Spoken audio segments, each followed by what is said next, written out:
It has been exactly 2,920 days since my life stopped being my own. That's 8 years of waking up to the same heavy silence.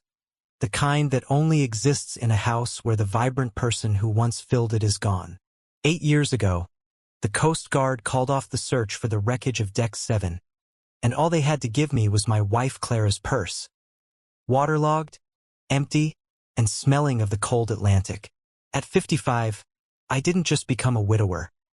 I became a ghost myself, inheriting a life of grief and a promise I never imagined I'd have to keep for so long. My name is Arthur, and every morning at 6:30 sharp, the routine begins. I unlock the front door of the house that still carries the faint, heart-wrenching scent of Clara's perfume in the corners of the rooms we used to share. I'm not here for myself, though. I'm here for Evelyn and George, Clara's parents. Evelyn is 78 now, and most days, her mind is a fractured mirror. She sits in her wheelchair by the kitchen window, her thin fingers nervously working the hem of a faded blue blanket that has been washed so many times it barely has any color left. She stares out at the driveway, waiting. Clara's coming today. Isn't she, Arthur? She asks me every single morning. Her voice is fragile as tissue paper. She said she'd bring those lemon cookies I like. I don't have the heart to tell her the truth for the 1,000th time, so I just pour her morning pills into my hand. 12 different medications, 4 times a day. Even with insurance, the pharmacy bill is a staggering $800 every month. Maybe later, Evelyn, I say softly. Let's focus on breakfast first. Then there's George. He shuffles in from the bedroom, the rhythmic scrape of his walker against the hardwood floors acting like a metronome for our slow decline. We refinished those floors together years ago, back when my biggest worry was choosing between oak and maple. George had a stroke 2 years back, which left him perpetually confused about what year it is, but sharp as a razor about his resentment toward me. He knows I'm not his son-in-law in the way I used to be. To him, I'm just the man who stayed when he thinks I should have moved on. You don't have to be here. He grunts at me every morning, following the same script we've used for years. But the truth is, they can't survive without me. George can barely dress himself, and Evelyn forgot how to turn on the stove 6 months ago. So, I just nod and help him into his chair, the same chair where Clara used to curl up with her medical journals, talking about our retirement plans. We were supposed to see the northern lights. We were supposed to buy a cabin in Vermont. Instead, I spend my days measuring insulin, counting out pills, and pretending I don't notice when Evelyn calls me by her late husband's name. The walls of this house feel like they're closing in a little more every day. 3 years ago, I sold my own home because the medical bills were crushing us. Now, I sleep in Clara's childhood bedroom, surrounded by old posters of horses and movie stars she outgrew decades before she died. The mortgage on this place is $2,000 a month. Money I scramble to earn by working part-time at the local hardware store. It's a job that barely covers the groceries and the gas. Our old friends stopped calling or visiting after the 2nd year. I can't really blame them. What do you say to a man who is sacrificing his golden years to care for his dead wife's parents? People start to wonder how long grief is supposed to last before it becomes something unhealthy. One Tuesday, while I was loading the dishwasher, I noticed Evelyn's pill organizer was empty. The little compartment for Tuesday morning was gaping open, but she hadn't taken her heart medication yet. I searched everywhere, under her chair, on the rug, behind the toaster. Evelyn, did you take your pills already? I asked. She looked at me with those cloudy blue eyes that used to be sharp enough to catch a lie from 3 rooms away. What pills? I'm not sick, she said. That's how it happens. The memory slots just close one by one. Eventually, I know she won't even remember Clara. She won't remember why this strange man is bringing her breakfast and sorting her life into little plastic boxes. I finally found the pills scattered behind her wheelchair. She must have tried to do it herself and dropped them. As I gathered them up, I noticed the blood thinner looked different, smaller than usual. I made a note to call the doctor, feeling that familiar knot of anxiety in my stomach. By noon, George was agitated again. He wanted to drive to the bank to check on investments that we'd actually liquidated years ago to pay for Evelyn's specialists. I had to explain for the 100th time that his license was revoked, that I handle the money now, and that the money went toward keeping them in this house instead of a state facility. "You're stealing from us?" He spat, his face red. "Clara never trusted you with money. That accusation always hits a nerve. The truth is, Clara didn't include me in much when it came to their future. She handled everything, controlled every detail, and then she vanished into the Atlantic, leaving me with a promise I'd made half asleep on a random morning. 'If anything happens to me, you'll take care of them, won't you? They have no one else,' she had said without looking up from her book. I'd agreed because that's what you do when you love someone. But living that promise every single day, watching your own life disappear while you wait for two people to fade away, that's a different kind of hard. My days are a constant cycle of medical visits, pharmacy runs, and social worker check-ins. I sit at the kitchen table every afternoon with the bills spread out like evidence of a failed life.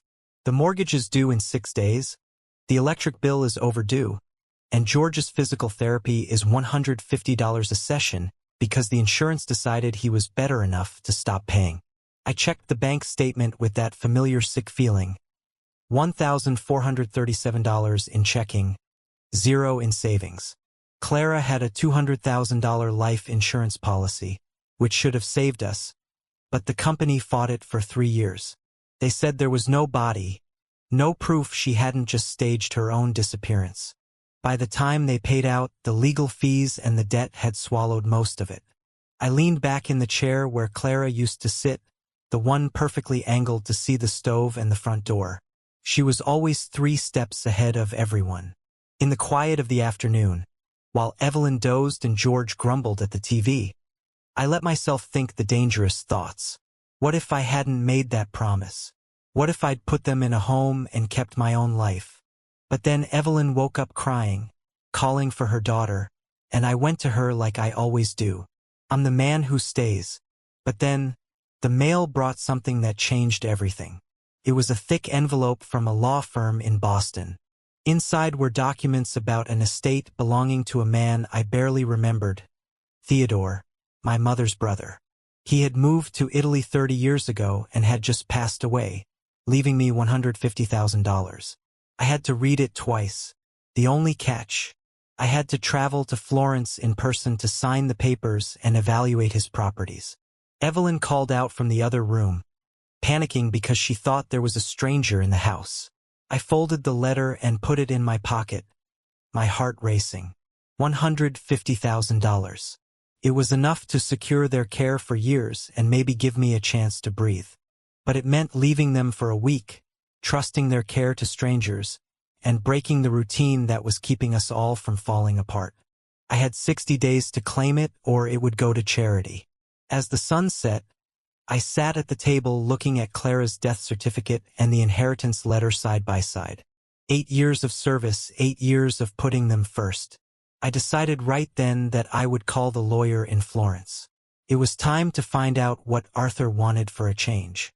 The decision to leave felt like a betrayal of the very air I breathed, but the necessity of that inheritance finally outweighed my guilt.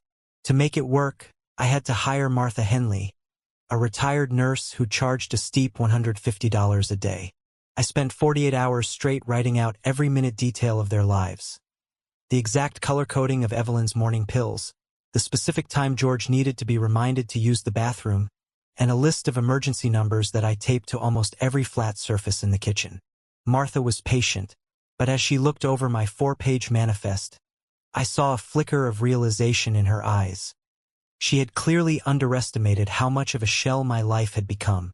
The journey to Florence was a blur of 14 grueling hours of recycled airplane air and lukewarm coffee. Somewhere over the dark expanse of the Atlantic, suspended at 30,000 feet, I felt a crushing wave of selfishness. Uncle Theodore had been dead for months. Surely another few weeks wouldn't have mattered? But the lawyer's emails were firm.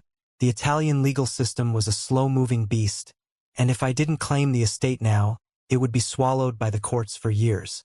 This money was the only way to save George and Evelyn from a state-run facility. I tried to sleep, but Clara haunted my dreams. I saw her standing on the deck of that cruise ship in the blue dress she loved so much, waving a silent goodbye as the distance between us stretched like taffy until she was nothing but a speck on the horizon. I woke up just as we began our descent into Italy.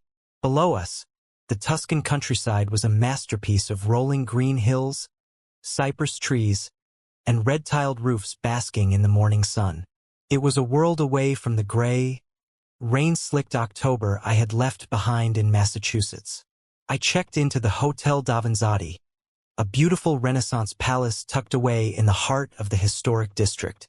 My room was small but elegant, with tall windows that looked out onto a narrow street where Vespas buzzed like schools of fish between the pedestrians.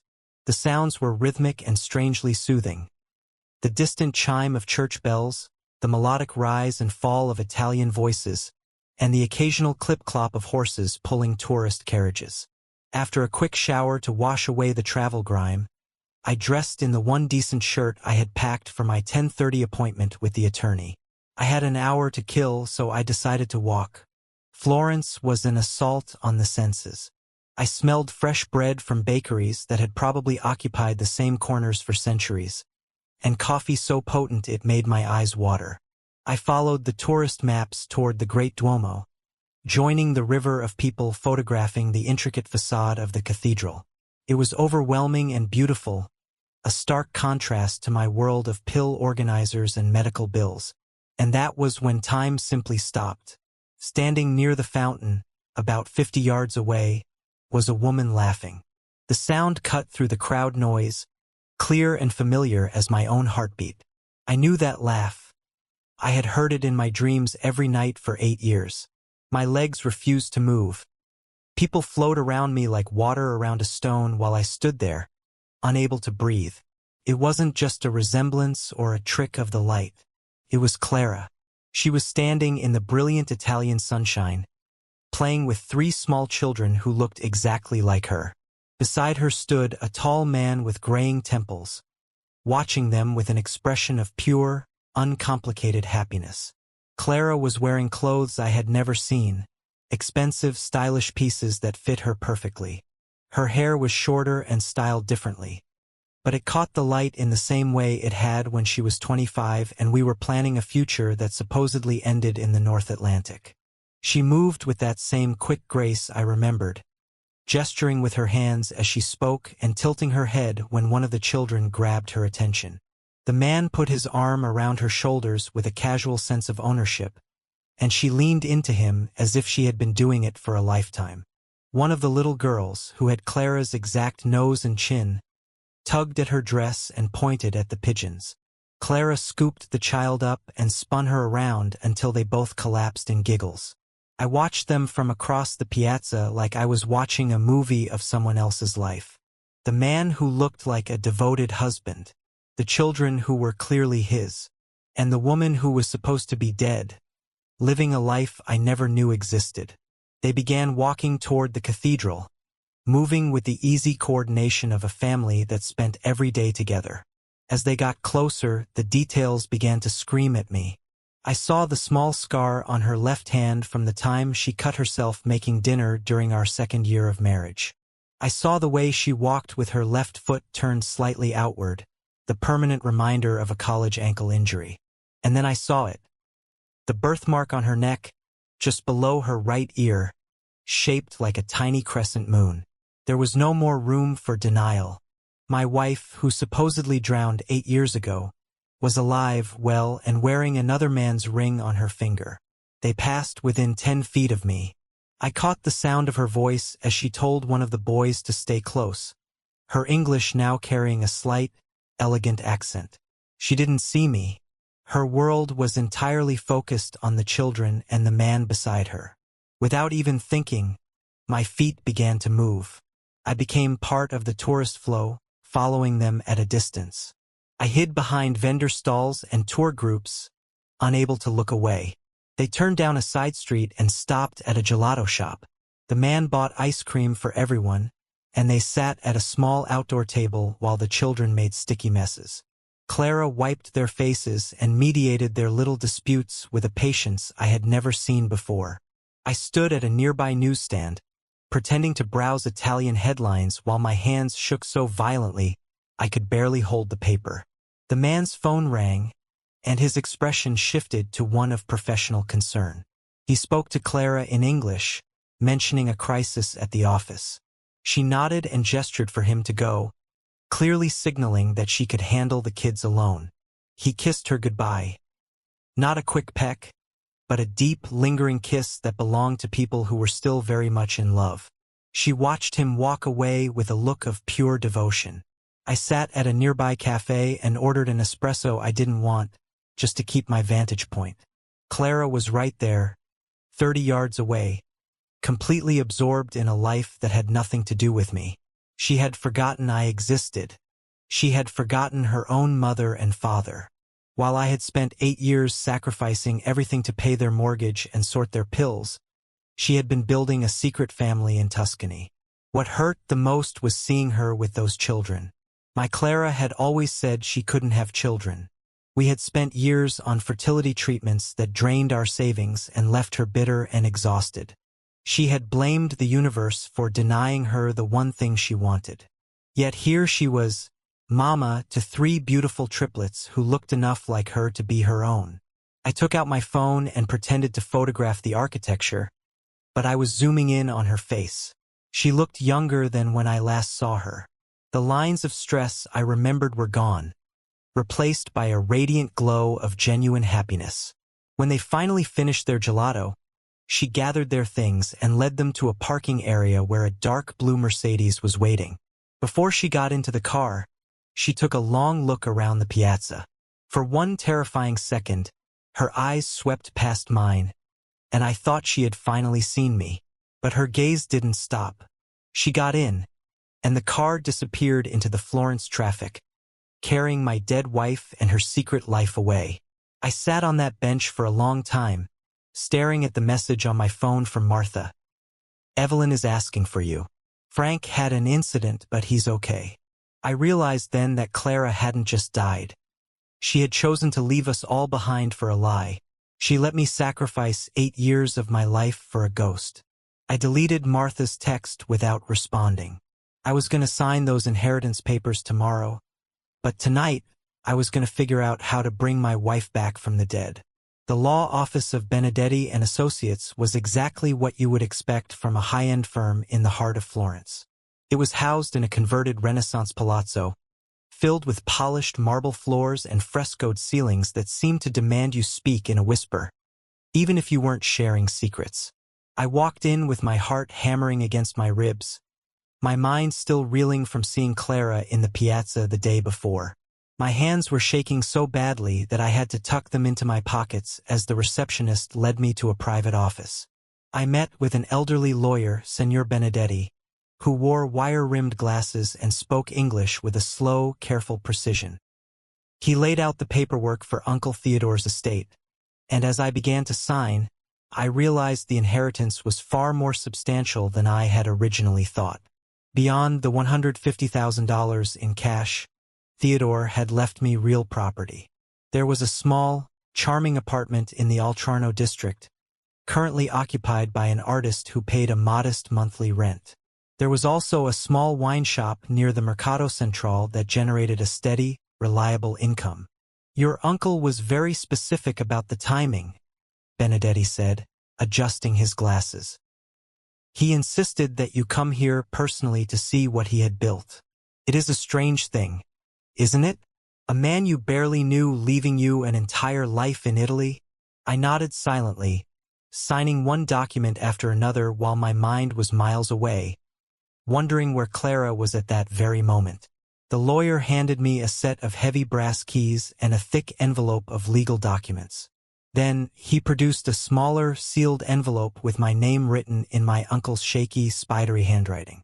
A personal letter, he explained.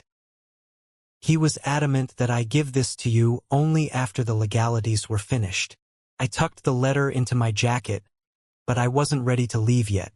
I took a deep breath, trying to sound like a man looking for a long-lost friend, rather than a husband hunting a ghost. Senor Benedetti, I'm actually looking for someone who might live here in the city, I said. I described Clara and the man I had seen her with, tall, athletic, with an expensive air about him. The lawyer's expression grew cautious. He explained that while the American community in Florence was well-connected, it was still private. He reached into his desk and wrote a name and a number on his firm's expensive letterhead. Giulia Rossi, he said. She is a private investigator I sometimes recommend for delicate family matters. She is very professional and very discreet. I thanked him and left the palazzo, the streets of Florence now feeling heavy and oppressive instead of magical. I found Giulia Rossi's office above a leather goods shop. To reach it, I had to climb 3 flights of narrow stairs that smelled strongly of espresso and old cigarettes. Giulia was younger than I expected, probably in her late 30s or early 40s, with sharp, intelligent eyes and a direct way of speaking that told me she didn't have time for fluff. I told her a modified version of the truth. I claimed I was looking for a woman who had been married before and might have changed her identity for privacy reasons after a difficult divorce. Giulia nodded, showing no surprise at all. It happens more than you would think, she said in a raspy voice. People come to Italy to start over. Our bureaucracy is complicated enough that if you have enough money and determination, you can disappear quite effectively. She quoted me a fee of €800 for a comprehensive search, payable in advance. I thought about the mounting bills back home, Evelyn's medication, George's therapy, the overdue mortgage. But then I thought about Clara's laughter in the sunshine while I was drowning in responsibilities she had abandoned. I pulled the cash from Uncle Theodore's emergency fund and paid her. I need photographs, she said. I handed her my phone, showing her the zoomed-in shots I had taken at the gelato shop. Giulia studied them with professional intensity, noting the quality of Clara's jewelry and the make of the car. She has money, Giulia remarked, and this man with her, he is someone of status. I will have results for you within 48 hours. I walked back to my hotel in a daze and finally sat down to read Uncle Theodore's letter. His handwriting was difficult to read, likely made worse by the Parkinson's disease that had plagued his final years, but his message was piercingly clear. He wrote about how he had watched my life from a distance through Christmas cards and family gossip. I see a man who has forgotten how to live for himself, he wrote. Italy teaches you that life is meant to be tasted, not just endured. This inheritance isn't charity, Arthur. It's an opportunity. But it was the final paragraph that made the blood freeze in my veins. I heard about Clara's accident, he had written. A terrible thing to lose someone so young. But sometimes, the dead aren't as gone as we think. Sometimes they are just living different lives. I hope you find the peace you deserve, whatever form it takes. I read those words 3 times, my heart pounding. Theodore had died months ago, and this will had been written 2 years before that. Did he know? Had he seen her? Or was he just an old man who had lived long enough to know that life is full of impossible secrets? My phone buzzed on the nightstand with a text from Martha back in Massachusetts. Evelyn had a good day, it read. George is asking when you are coming home. Everything is fine, but they miss their routine. I stared at the message for a long time. Back home, I was a caregiver, a bill payer, a man living for everyone but himself. Here, I was a man with an apartment, a wine shop, and a wife who had cheated death to leave him behind. I typed back a short reply. A few more days. Thank you for everything. The next morning brought a cold, steady rain that turned the ancient stones of Florence slippery and dark. I walked through the city anyway, needing the movement to quiet the roar of questions in my head. 8 years of grief. 8 years of sacrificing my future to honor the memory of a woman who was currently living 6,400 miles away in a villa. I found myself standing on the Ponte Vecchio, watching the tourists take happy selfies. I saw a woman with dark hair like Clara's and followed her for half a block before she turned and I realized she was a stranger. It was a habit I had developed over the years, seeing her in every crowd, chasing ghosts in grocery stores. But this time, it wasn't a trick of my grieving mind. She was real. Julia called that afternoon. Her voice was efficient and devoid of emotion. "I found them," she said. "She is using the name Maria Elena Rossi now. She is married to Lorenzo Benedetti, a very successful architect. They live in a private villa in the hills above Fiesole. And Arthur, the children are triplets. They were born 6 years ago." My legs gave out, and I sat heavily on the edge of my hotel bed. 6 years ago, 2 years after she supposedly drowned, Clara had given birth to 3 children while I was back in Massachusetts, learning how to manage her mother's Alzheimer's medications and her father's physical therapy. "There's more," Julia continued. "The marriage license was filed 7 years ago, but her documentation is convenient. Her birth certificate as Maria Elena Rossi was only issued 8 years ago, supposedly to replace records lost in a fire. Before that, Maria Elena Rossi didn't exist. It was all right there in the dates. The woman who died in the North Atlantic was born in Tuscany just weeks later. She hadn't just survived. She had been reborn with a new name, a new husband, and a life of luxury. I've been asking around the neighborhood," Julia added.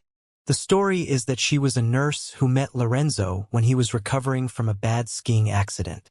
She saved his life, they fell in love. A classic romance. But no one knows where she actually came from." I remembered Clara's nursing skills, how calm and capable she was in an emergency. She would have been the perfect person to care for a wealthy, injured man in a foreign country. "Do you want me to keep digging?" Julia asked. "Yes," I said, my voice finally finding its strength. "Everything. I want to know everything about the life she built on the ashes of mine." The rain finally tapered off just before the dawn broke, leaving the air over Florence feeling sharp and clean. I ordered a pot of black coffee from room service and sat by the window, watching the city shake itself awake. Below, shopkeepers were rolling up their metal shutters with a rhythmic clang, and delivery trucks navigated the narrow stone streets that had been designed for horses centuries ago. Somewhere in the Emerald Hills beyond the city, Clara was likely making breakfast for those 3 children, living a domestic life she had always claimed to want but had never quite achieved with me. I imagined Lorenzo sitting across from her, reading the morning papers over an espresso, perfectly secure in the belief that his wife was exactly who she said she was. Neither of them had any idea that their carefully constructed world was about to collide with the ghost of a life they thought was buried forever. My phone rang, breaking the morning silence. It was Julia Rossi. "I have the address," she said without any preamble. "Villa Benedetti, number 47, Via del Colline. It is a very private, very exclusive road. But Arthur, there is something you need to know before you decide your next move." She paused, and I felt my stomach clench. "Lorenzo's business is in serious trouble. He is facing massive financial problems. The kind of debt that might make someone desperate enough to do things they would never normally consider." I understood what she meant immediately. If Lorenzo was sinking, Clara had something he desperately needed: access to the funds and assets from her old life in America. "Are you saying she might be planning to resurface?" I asked. Julia's voice was grim. "I am saying that if his firm fails, your Maria Elena might suddenly need to remember how to be Clara again to save her new lifestyle." After we hung up, I spent the day walking through Florence one last time as a simple tourist, a man with nothing more to worry about than which museum to visit. I needed to understand what was so intoxicating about this place that it was worth faking a death to stay here. By evening, I think I saw it.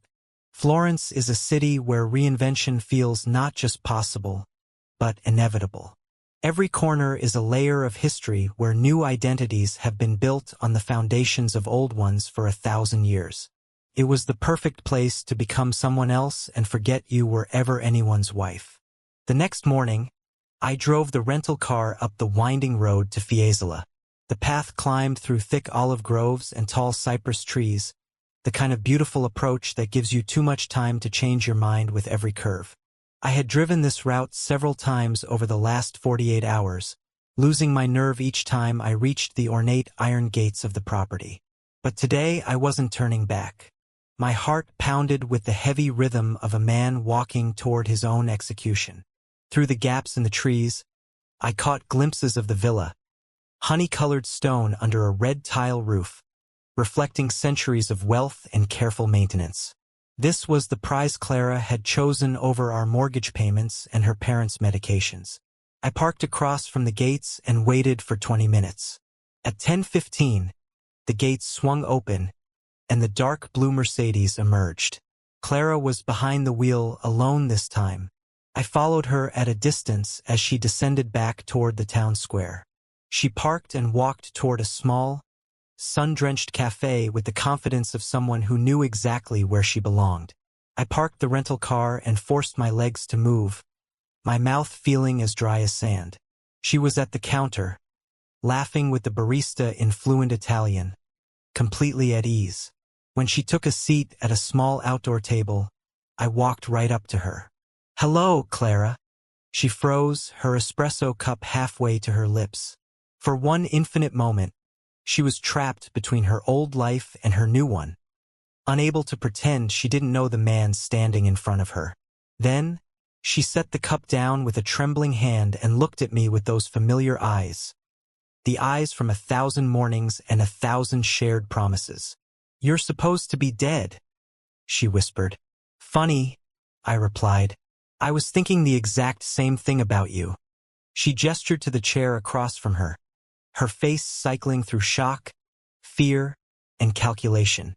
"How did you find me?" she asked. I sat down, finally seeing her up close. She wore a wedding ring that wasn't the one I had given her, and an expensive watch that spoke of the successful deception she had lived for 8 years. "Does it matter?" I asked. "I'm here. We both know what that means."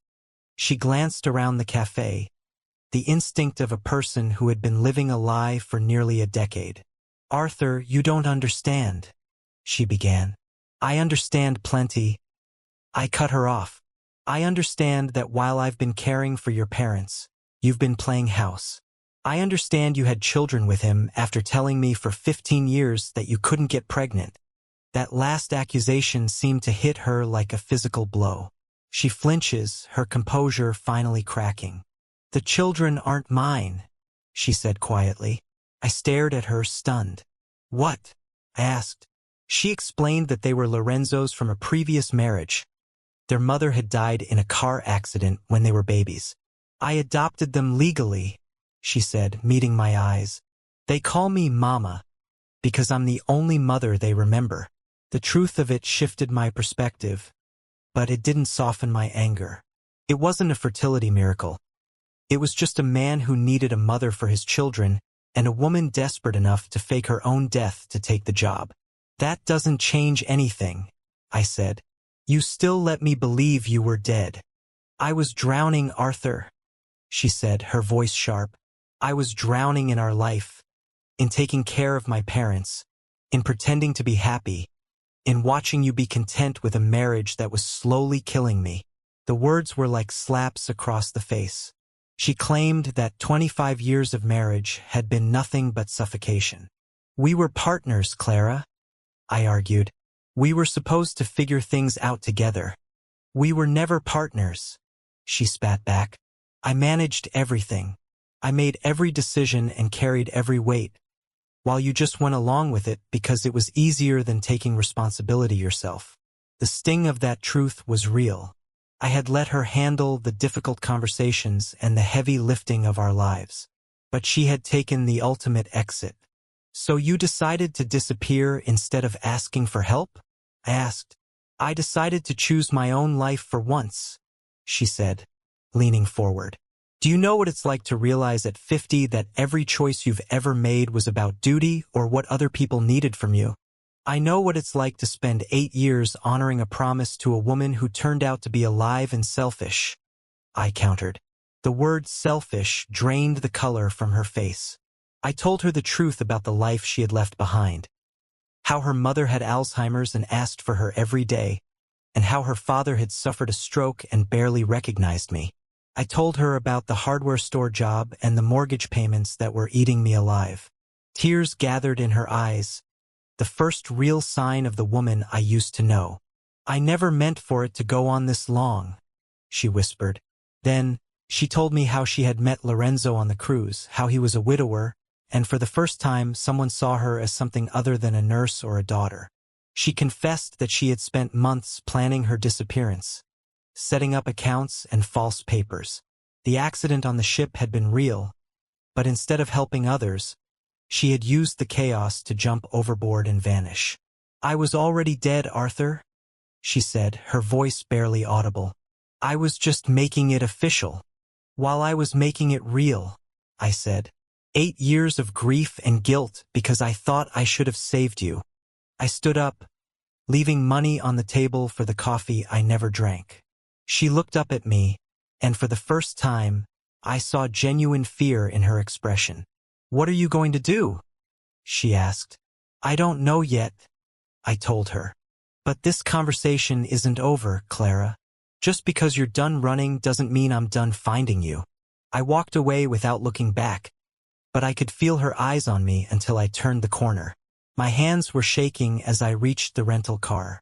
One thing was now crystal clear. She had made her choice 8 years ago, and I had been living with the consequences.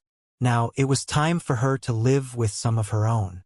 The call from Martha Henley came at exactly 3 o'clock in the morning, Florence time.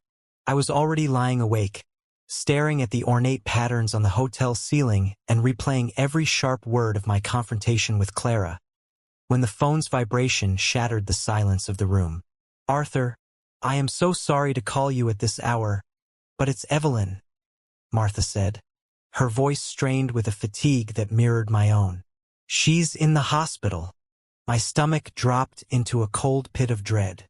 Martha explained that Evelyn had fallen while trying to get to the bathroom in the middle of the night and had broken her hip.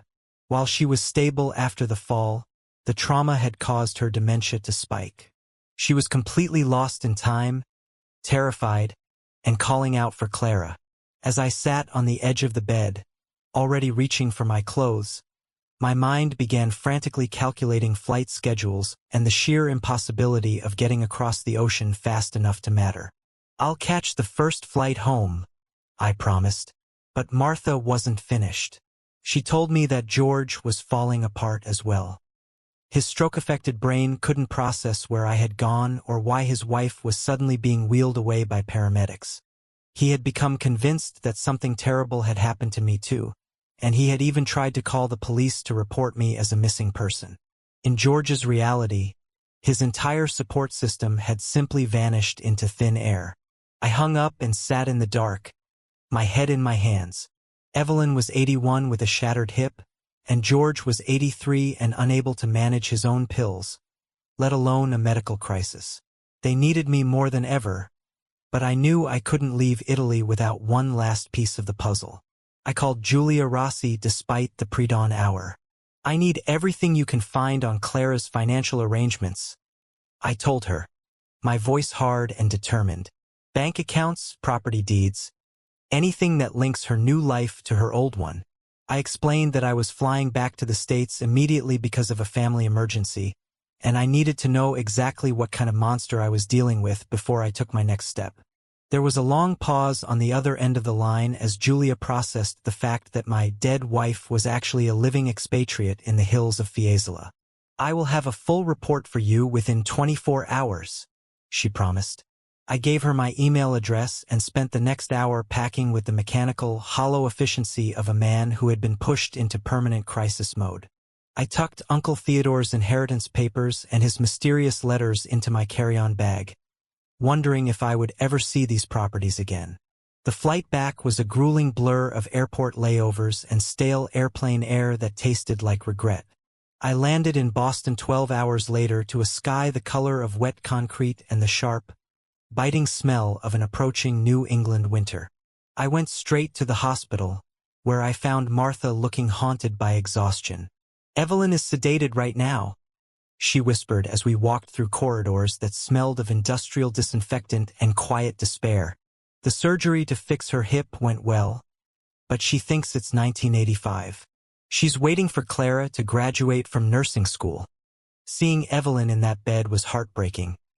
She looked impossibly small, her frail body held together by pins and screws that would likely never fully heal at her age.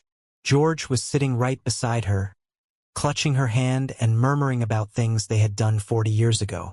When he saw me, the relief on his face was so profound it made my throat ache. "Where have you been, Arthur?" he asked. "Evelyn's been asking for you."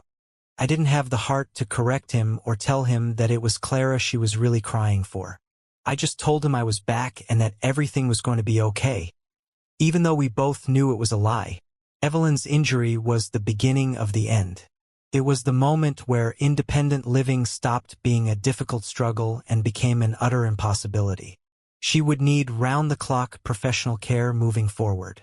That night, sitting in their kitchen surrounded by 8 years of accumulated medical bills and pill organizers, I began to crunch the numbers. A facility that could handle Evelyn's dementia and her physical recovery would cost at least $8,000 every single month. George might have been able to stay at home for a few more months with help, but he couldn't do it alone while I was working to pay for Evelyn's care. Just then, my laptop chimed with an incoming email from Julia Rossi. The subject line was chilling. "What you asked for and what you didn't." Her research was thorough, and it was absolutely devastating. Clara hadn't just vanished on a whim.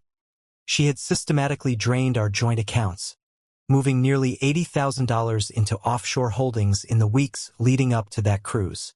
She had even doubled her life insurance policy 6 months before she died, ensuring that the payout would be massive even if no body was ever found. But the final document in the attachment was the one that made my blood run cold. It was a power of attorney that Evelyn had signed 3 years before her dementia became severe. It gave Clara full authority over her parents' medical and financial lives, and because she had never been legally declared dead, that document was still valid. I called Julia back immediately, ignoring the time difference.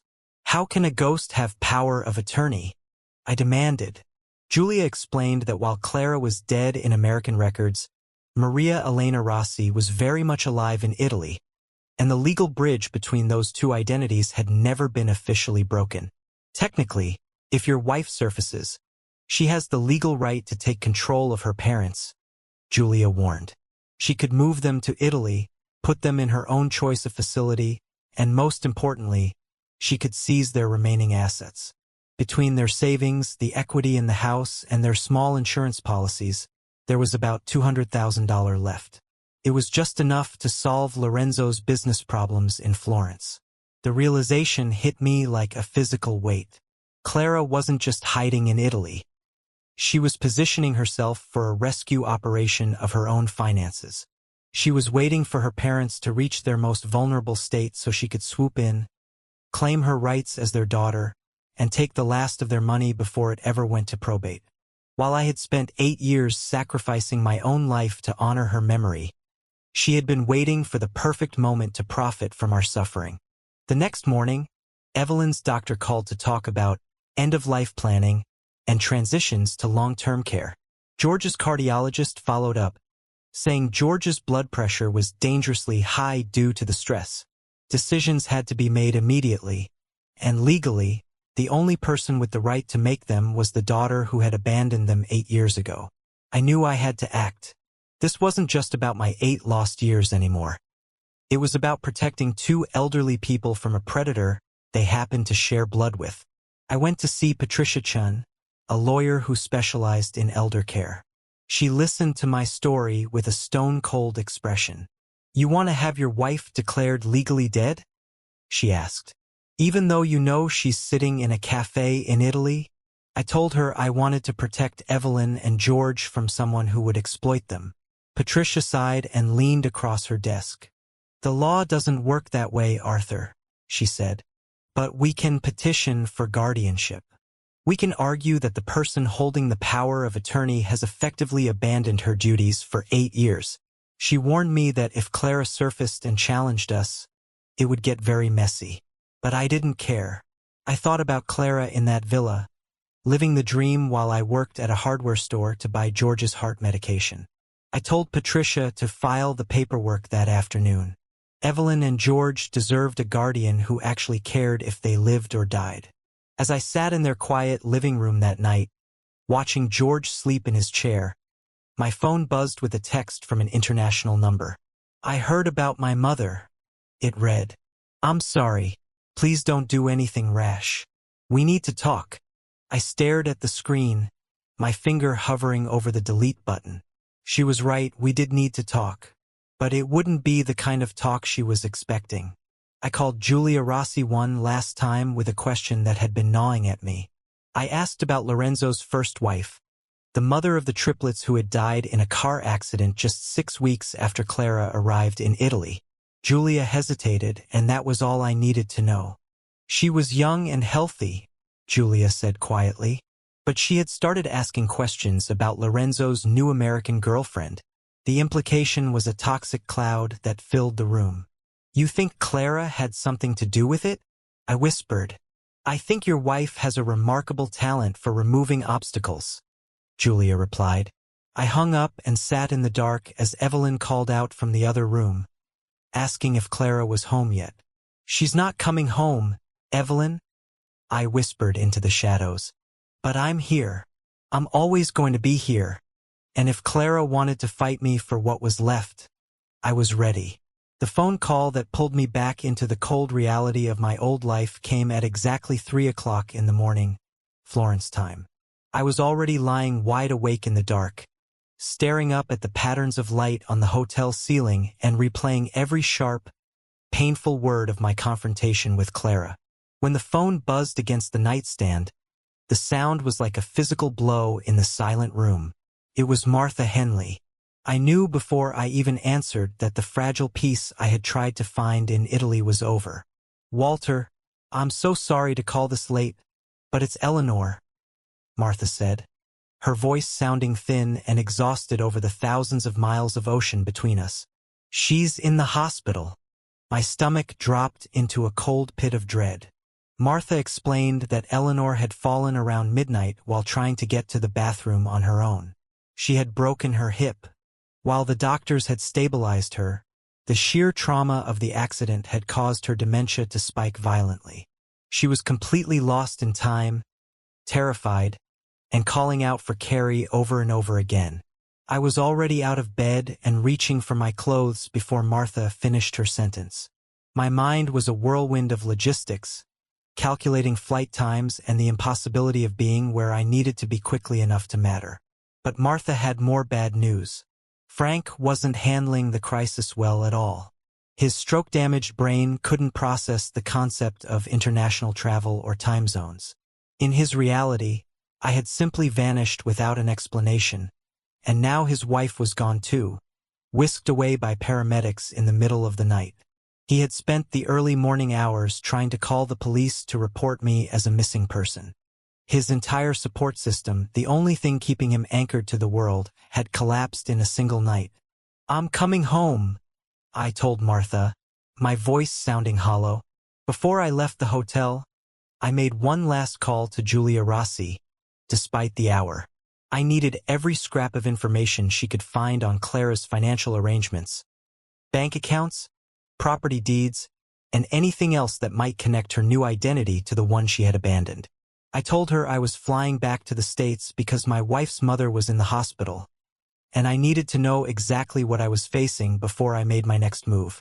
Julia, ever the professional, promised to have a report for me within 24 hours. I packed my bags with the mechanical, numb efficiency of a man who had spent 8 years living in a state of constant crisis management. I tucked Uncle Theodore's inheritance papers and his spidery letters into my bag, wondering if I would ever see the Italian sunshine again. The flight back to Boston was a grueling blur of airport delays, recycled air, and coffee that tasted like regret.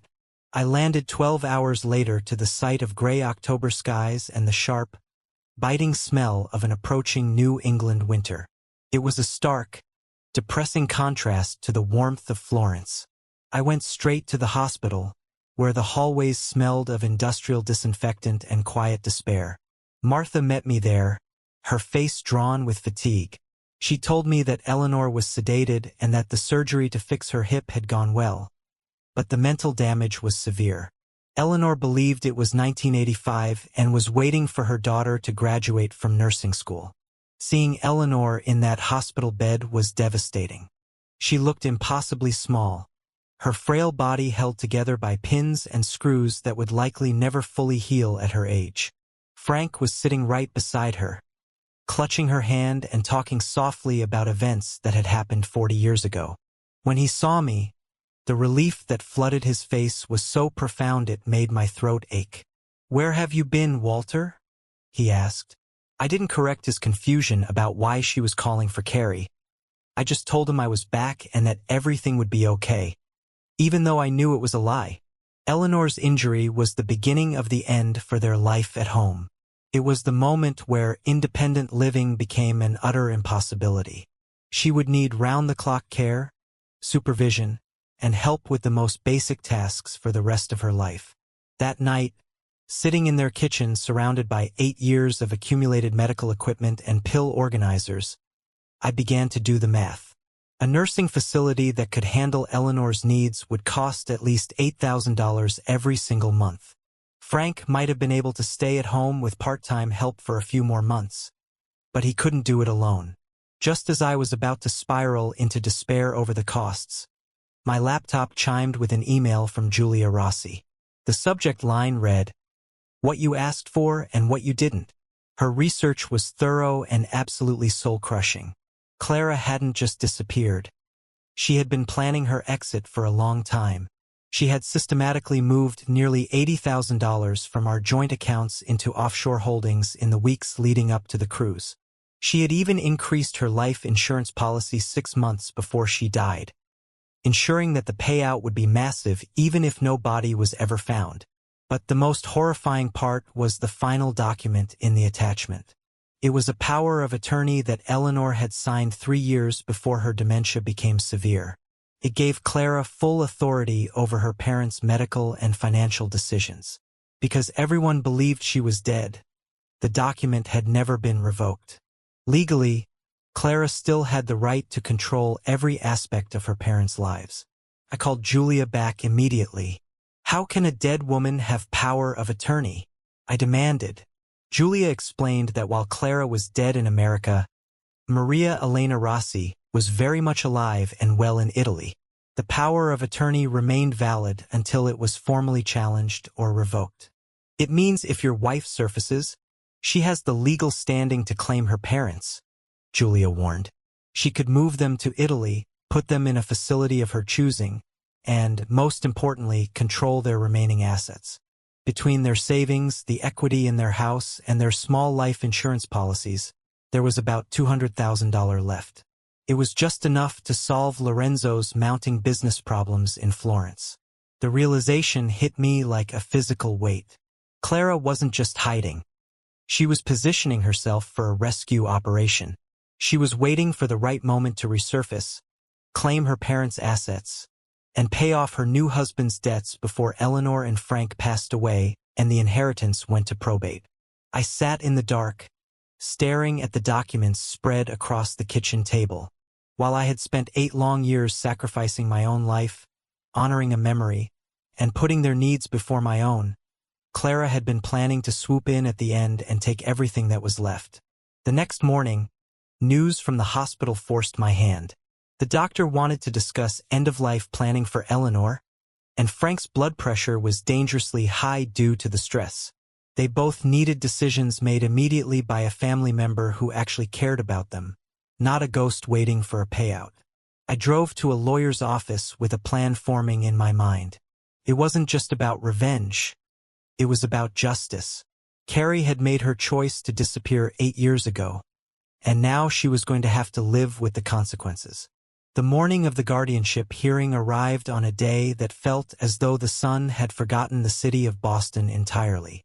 It was a gray, biting December morning, the kind where the wind whips off the harbor and cuts through even the thickest wool coat like a blade. To me, the city felt like the absolute edge of the world, a stark and lonely place where the stakes of the last 8 years were finally going to be tallied. Eleanor had been residing in the specialized care facility for 6 weeks by then. Her broken hip was healing with the agonizing slowness of the very old. But while her body struggled to mend, her mind continued to drift further and further from the shore of reality. She was like a ship whose anchor had been cut, floating into a fog where time had no meaning. Frank, ever the faithful shadow, visited her every single afternoon. He would sit in a hard plastic chair by her bed for hours, holding her hand even when she looked at him with the blank, hollow eyes of a stranger. It was a quiet, heartbreaking testament to a lifetime of in sickness and in health, a vow he kept even as his own strength waned. I was standing in the courthouse hallway, my boots scuffing against the polished stone, as I reviewed the final strategy with my lawyer, Patricia Chun. The air in the building was heavy with the smell of old paper and the quiet tension of 100 different lives in crisis. Patricia was focused, her eyes scanning the documents we had prepared, the evidence of abandonment, the medical reports, and the trail of financial breadcrumbs Julia had found in Italy. Then, the heavy double doors at the far end of the corridor swung open. Carrie walked through them with a presence that seemed to command the very air in the room. She didn't look like a woman who had suffered a decade of trauma. She looked like a woman who had conquered it and bought the world in the process. She was dressed in expensive, perfectly tailored clothes that whispered of European boutiques and a life of immense privilege. Her hair was a work of art. Her makeup was flawless, and she moved with the calculated, graceful assurance of someone who had spent 8 years perfecting the role of a high society wife. Behind her followed Lorenzo Benedetti. He was tall, distinguished, and carried himself with the quiet dignity of a man who believed he was there to protect his wife from a grave injustice. He held her arm with a protective, possessive air, his eyes scanning the hallway as if he expected a physical ambush. He had no idea that the woman he was shielding was the very architect of the chaos we were all standing in. "Mrs. Holloway," Patricia murmured, her voice low and clinical. "I take it that is your supposedly deceased wife." "That's her," I said, my voice barely a whisper. Carrie's eyes met mine across the long hallway, and for a fleeting second, I saw her step falter. It was a tiny crack in her armor, a momentary flicker of the woman I used to know, but it was gone as quickly as it had appeared. She turned to Lorenzo, speaking to him in rapid, melodic Italian, and he nodded, taking a seat on a wooden bench while she continued toward us alone. She walked right up to me and extended her hand, the gold rings on her fingers catching the dim light of the courthouse. Her expression was one of cool, professional courtesy, as if we were business associates meeting to settle a minor dispute rather than a husband and wife facing the wreckage of their marriage. "Walter," she said, her voice smooth and devoid of any tremor. "Thank you for taking care of them while I was away." The sheer, breathtaking audacity of that statement. The way she attempted to rewrite 8 years of cold-blooded abandonment into a temporary absence made the blood roar in my ears. I didn't take her hand. I couldn't even bring myself to look at it. "Carrie," I said, my voice hardening. "Or should I call you Maria Elena?" Her smile remained perfectly in place, but I saw a sharp, predatory flicker in her eyes. "Carrie is fine," she replied, her tone as light as if she were discussing the weather. "I have come to resume my responsibilities as my parents' caregiver." "After 8 years of being dead?" I asked, my voice rising slightly. "After 8 years of letting everyone else carry the weight." "I was recovering from trauma, Walter," she said, her voice dropping to a theatrical whisper. "A trauma that left me unable to care for anyone, including myself." She was good. I had to give her that. She was playing the role of the tragic survivor to perfection. The explanation was just plausible enough to create the kind of reasonable doubt that could complicate a legal proceeding. Patricia had warned me that this would be a difficult battle, and seeing Carrie in person, I realized that she was prepared to fight for her parents' assets with the same ruthlessness she had used to disappear. When we were finally called into the courtroom, the atmosphere became even more suffocating. The room was small and wood-paneled, smelling of floor wax and old wood. The judge, a woman in her 60s named Judge Miller, had gray hair and eyes that looked like they had seen every possible variation of human deception. She didn't look like someone who was easily moved by theater. Patricia began our case by laying out the facts with clinical precision. She described the 8 years I had spent as the sole provider and caregiver for Eleanor and Frank. She spoke about the mounting medical bills, the physical toll of the work, and the absolute silence from the daughter who held the power of attorney. "And now," the judge interrupted, looking over her spectacles at Carrie, "the daughter has returned. Mrs. Holloway, you claim to have been incapacitated due to trauma related to a cruise ship accident 8 years ago." Carrie's lawyer, a man in a $3,000 suit who clearly specialized in high-stakes family law, stood up smoothly. "Your Honor," he began, his voice booming with practiced authority. "Mrs. Holloway suffered severe psychological trauma in a maritime accident that left her unable to function normally." He spoke about her years in recovery and how she had spent that time in various treatment facilities, both here and abroad. He even had the gall to thank me for graciously caring for her parents during her supposed illness. "Now that she has recovered," the lawyer continued, "she wishes to resume her filial duties and take over the care of her aging parents." Judge Miller turned her gaze toward me. "Mr. Holloway, you've been caring for these individuals for 8 years without compensation or legal authority beyond the power of attorney held by your wife." "Yes, Your Honor," I said, my voice sounding small in the high-ceilinged room. "Why didn't you seek guardianship earlier?" she asked, her eyes narrowing slightly. "When it became clear that Mrs. Holloway was not available to make decisions." It was the question I had been dreading, because the honest answer revealed the depth of my own grief and the way I had let my life be dictated by a ghost. "I believed she was dead, Your Honor," I told the court, the truth of it feeling heavy on my tongue. "I was honoring what I thought was her final wish. I didn't think there was anyone else to make the decisions." The judge nodded slowly, her expression unreadable. Then she turned her attention back to Carrie. "And Mrs. Holloway, you've been absent from your parents' lives for 8 years, during which time they've both experienced significant health declines and mounting medical expenses. Can you explain this absence in more detail?" Carrie stood up, her posture regal, her voice steady and practiced. "Your Honor, I suffered from severe PTSD following the accident. I was unable to function, unable to make rational decisions. I spent years in treatment facilities, working to recover my mental health so that I could one day return to my family. Do you have documentation of this treatment?" the judge asked. "Some records were lost when I moved between facilities," Carrie said, her voice tinged with a well-rehearsed sadness. "But I can provide what is available." I looked at her and felt a surge of cold, white-hot anger.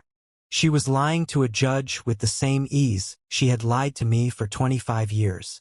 But she didn't know about the folder of documents sitting on the table in front of Patricia. She didn't know that the paper trail she thought she had buried in Italy had followed her across the ocean. "Your Honor," I said, interrupting before her lawyer could speak again, "may I present additional evidence?" The judge nodded, and the room went silent as Patricia opened the folder. The heavy folder hit the wooden defense table with a dull thud that seemed to vibrate through the entire courtroom. I felt a strange, cold calm wash over me as Patricia Chin slowly stood up, adjusting her glasses with the steady hands of someone about to dismantle a lifetime of lies. Carrie sat perfectly still, but I noticed her fingers tighten around her designer handbag until her knuckles turned a stark, bone white. Behind her, Lorenzo Benedetti sat with his brow furrowed, leaning forward as if trying to catch the scent of a storm he didn't yet understand. "Your Honor," Patricia began, her voice cutting through the silence of the room like a surgical blade. Mr. Holloway is not merely presenting a grievance. We are presenting evidence of a meticulously planned exit and a deliberate abandonment of duty. She reached into the folder and pulled out the first set of documents. The bank records Julia Rossi had spent weeks uncovering in Italy. She laid them out on the clerk's desk as if she were dealing a winning hand of cards. Weeks before the cruise ship accident 8 years ago, Carrie Holloway began a systematic transfer of funds from the couple's joint accounts. Patricia explained, her voice echoing off the high-paneled walls. These were not large, alarming withdrawals. They were small, calculated amounts, never enough to trigger a bank alert, but they totaled nearly $80,000 by the time she supposedly vanished into the Atlantic. I watched Carrie then. Her face, which had been a mask of regal composure, began to lose its color, turning a sickly shade of gray as the numbers were read aloud into the public record. Patricia didn't stop there. She moved on to the life insurance policy. 6 months prior to her death, Mrs. Holloway increased her life insurance coverage, specifically adding provisions that would ensure a payout even in cases where a body was never recovered. The room seemed to grow colder with every word. I looked back at Lorenzo.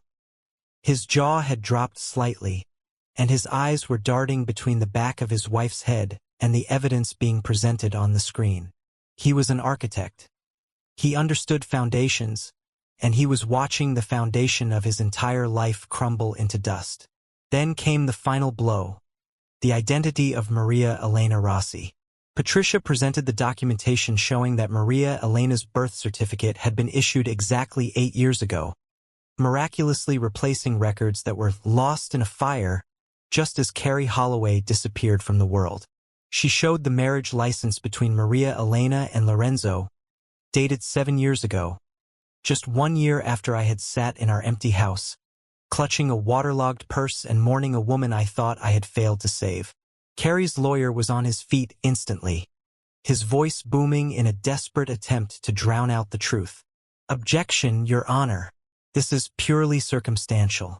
We challenge the authentication of these foreign documents and the chain of custody." He threw out every legal hurdle he could find, trying to muddy the waters with procedural questions and demands for verification. But the waters were already crystal clear. Everyone in that room, from the bailiff to the judge, could see the truth sitting on the table. Judge Miller leaned forward, her sharp eyes fixed on Carrie. "Mrs. Holloway," she said, her voice sounding like a gavel even before she struck it. "Do you wish to respond to these allegations? Specifically, the timing of these financial transfers and the immediate creation of your new identity." For the first time since she had walked into that courthouse, Carrie looked genuinely cornered. She looked back at Lorenzo, her eyes wide with a silent plea for support. But what she found there was a man she no longer recognized. Lorenzo wasn't looking at her with love or protection anymore. He was staring at her with a mask of pure betrayal and disgust. He realized that he wasn't a savior who had rescued a traumatized nurse. He was a mark who had been chosen for his status and his wealth. "Your Honor, the trauma, it affected my judgment," Carrie stammered, her voice finally cracking.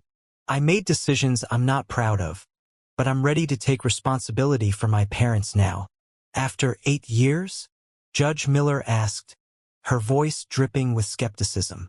"After letting Mr. Holloway bear the entire financial and emotional burden while you lived abroad under an assumed name." The judge shook her head, looking at the mountain of evidence Patricia had laid out. "Furthermore, the timing of your reappearance is highly suspect.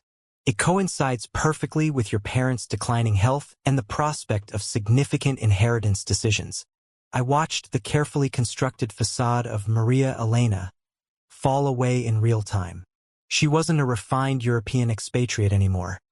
She was the woman who had jumped overboard while others were dying, leaving me to explain to her parents why their only daughter was never coming home.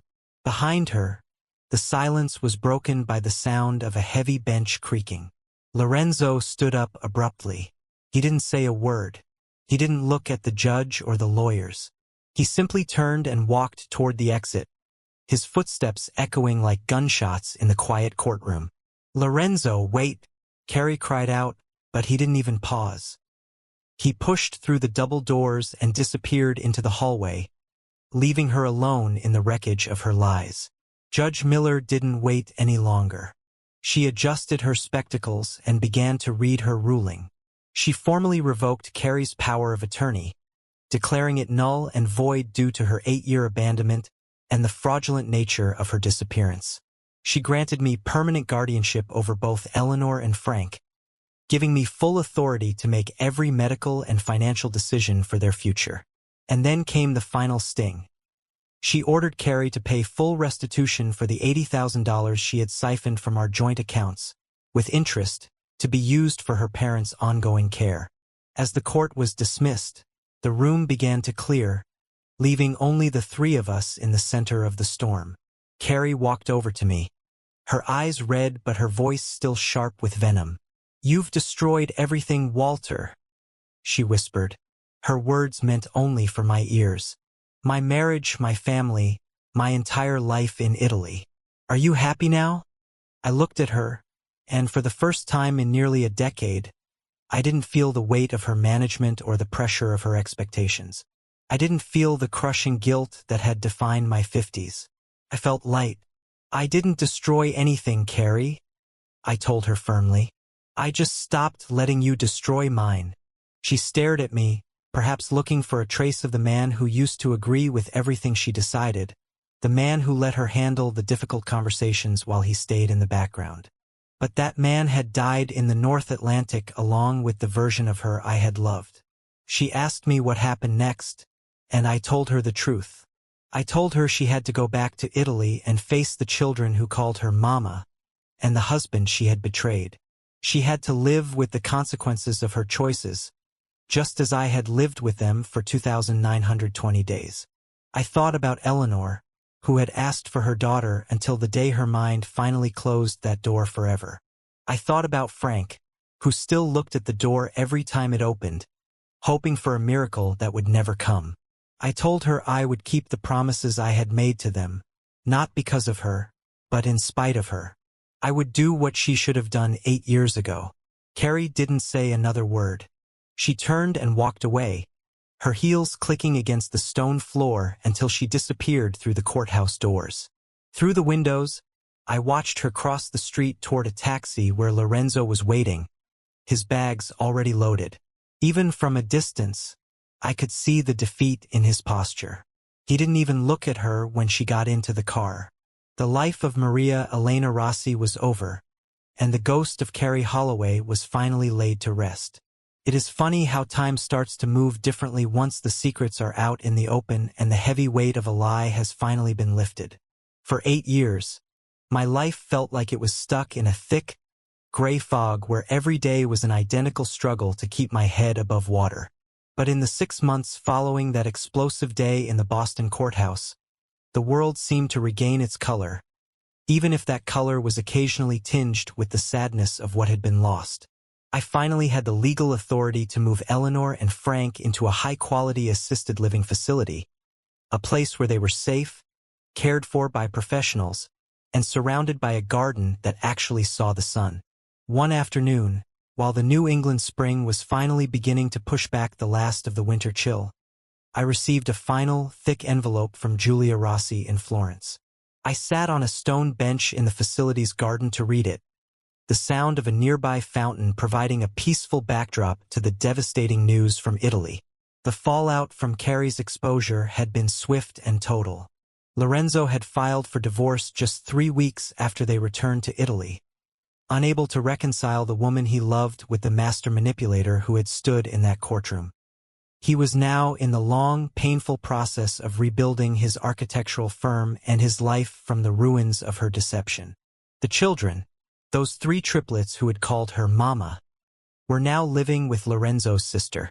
It broke my heart to think of them, caught in the crossfire of a war they never asked to be part of. But Julia noted that they were adjusting as well as could be expected now that the shadow of Carrie's lies was gone. As for Carrie herself, she had performed her final disappearing act. She hadn't stayed to fight the divorce or to explain herself to the children. She had simply vanished again, though this time, she wasn't running toward a new life. She was running from the law. The life insurance company that had fought Carrie's death claim for 3 years had finally seen enough. With the evidence we had presented in court, they had filed formal charges for insurance fraud. Interpol had even issued a red notice warrant for Maria Elena Rossi in connection with financial crimes across multiple borders. It seemed that Carrie's incredible talent for reinvention had finally run out of road. She was no longer a high society wife or a tragic survivor. She was a fugitive, a ghost once again, but this time with the world's police forces looking for her. I folded the letter and tucked it into my pocket just as Frank shuffled over to join me on the bench. He was having one of his good days. Those rare, precious windows of time where the fog of his stroke and his age cleared just enough for him to truly see the world around him. He looked toward the fountain where Eleanor sat in her wheelchair, her face tilted toward the afternoon sun like a flower seeking the light. She didn't know who we were anymore, but she looked peaceful, her hands finally still on her lap instead of nervously picking at the edges of a faded blanket. "She's really not coming back, is she, Walter?" Frank asked quietly, his voice steadier than I had heard it in years. I didn't have to lie to him anymore. I didn't have to protect him from a truth he already felt in his bones. "No, Frank," I said gently. "She's not coming back." He nodded, looking unsurprised, as if he had finally allowed himself to accept a reality he had been fighting for nearly a decade. "I think I always knew," he whispered. Carrie was never very good at staying when things got difficult. We sat there in a long, comfortable silence, watching the woman we both loved in our own ways. For the first time in 8 years, I didn't feel like a man drowning in obligation. I felt like a man who had done his duty and had finally been seen for it. "You stayed, though," Frank said suddenly, turning his head to look at me with a clarity that brought tears to my eyes. "I stayed," I replied simply. "Thank you for that, Walter," he said. Those 4 words felt like a physical weight lifting off my chest, a weight I hadn't even realized I was still carrying. It was the first time Frank had thanked me for anything in 8 years, and it meant more to me than the inheritance or the legal victory. It was the acknowledgement that my sacrifice hadn't been invisible, that even through the haze of his illness, he knew what I had given up to keep his world from shattering. As the sun began to set, I helped Frank back inside and said my goodbyes. I drove away from the facility feeling a strange, new sensation, a sense of beginning. I was no longer the man who lived in Carrie's childhood bedroom, surrounded by the posters of a dead woman's past. I had finally moved into the apartment I had inherited from Uncle Theodore in Boston's North End. It was a small, sun-drenched space that faced east toward the harbor, filled with the character of a life well lived. The apartment was still filled with Theodore's books, his old photographs, and the faint scent of pipe tobacco. It felt like a sanctuary, a place where I could finally learn how to be Walter again instead of just the man who stayed. On the mahogany kitchen table, I found a second letter Theodore had left for me, one that the lawyer hadn't mentioned in Italy. Walter. The letter began in that familiar, shaky script. "If you are reading this in the apartment, it means you have finally decided to stop taking care of everyone else and start taking care of yourself. Good. It's about time." He wrote about how he had watched me from a distance, seeing how I had sacrificed my own happiness to honor a promise that was slowly killing me. He told me that the inheritance wasn't just about the money or the shops in Florence. It was about permission to choose myself for once. Carrie was never worthy of the devotion you gave her. He wrote, his words blunt and honest. "I met her once at your wedding and I could see what she was even then. Someone who took everything and gave back only what served her own purposes. You deserved better, Walter. You still do." I sat by the window, looking out at the lights of the harbor reflecting off the water. I thought about the 8 years I had spent honoring a ghost and the woman who had used that honor as a shield to build a new life for herself. Theodore was right. I had spent so long living for other people that I had forgotten what I even wanted for dinner, let alone for my future. But the letter ended with a piece of advice that made me smile for the first time in a very long time. The woman who runs the coffee shop downstairs is named Helen, Theodore had added in a postscript. She's a widow about your age, and she makes the best cannoli in all of Boston. Ask her about her garden sometime. Trust me on this. I looked at the heavy brass keys on the table and the glass of Theodore's wine I had poured for myself. Tomorrow I would visit Eleanor and Frank again, ensuring their care was managed and their lives were as comfortable as they could be. That was a promise I would always keep. But tonight, for the first time in 2,920 days, I was going to think about what Walter wanted.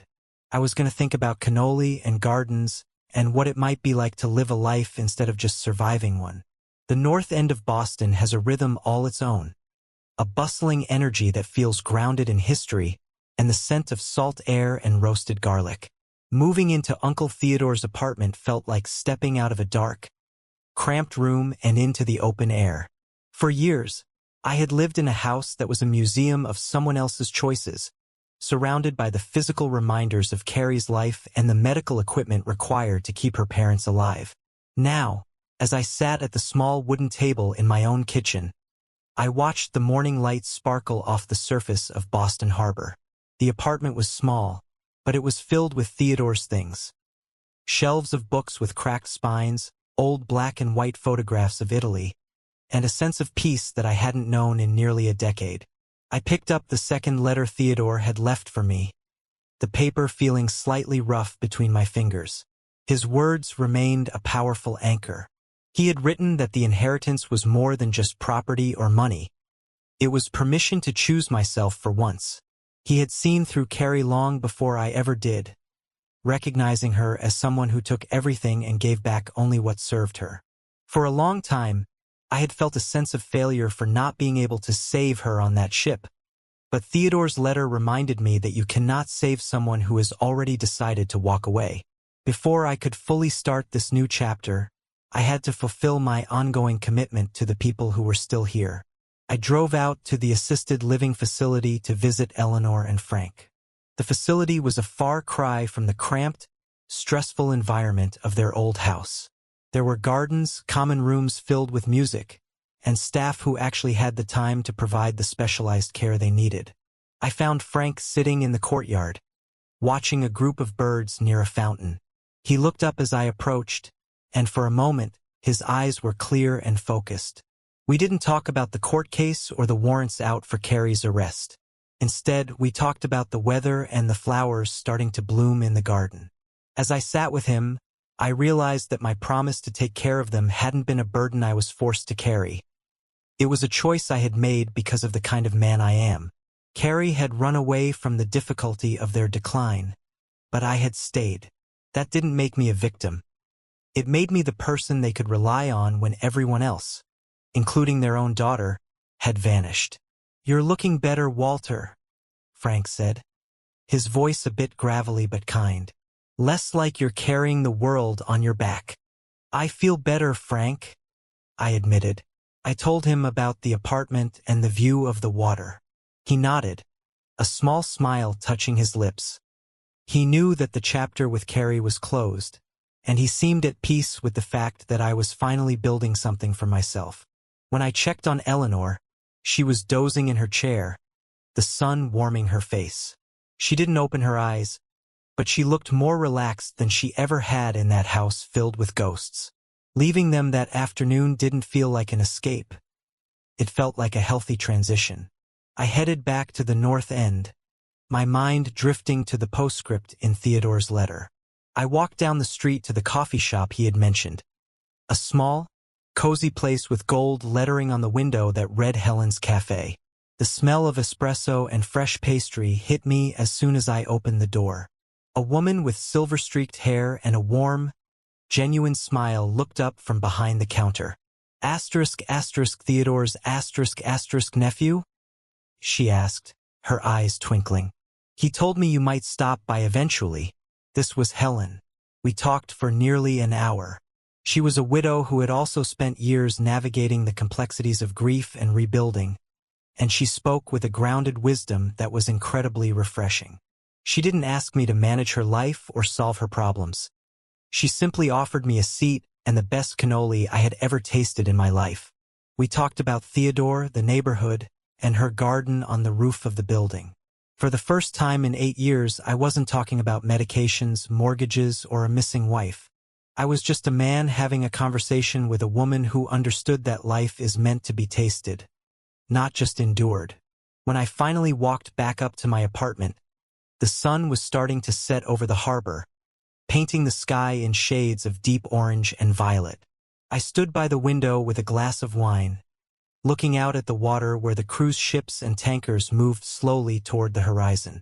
That harbor was where Carrie's lies had supposedly begun, and it was where the truth had finally come home to rest. I thought about the 2,920 days I had spent in the wilderness of grief and sacrifice. I realized then that while Carrie had faked her death to find freedom, she was now a prisoner of her own choices, looking over her shoulder for the rest of her life. I, on the other hand, had found my freedom through the truth.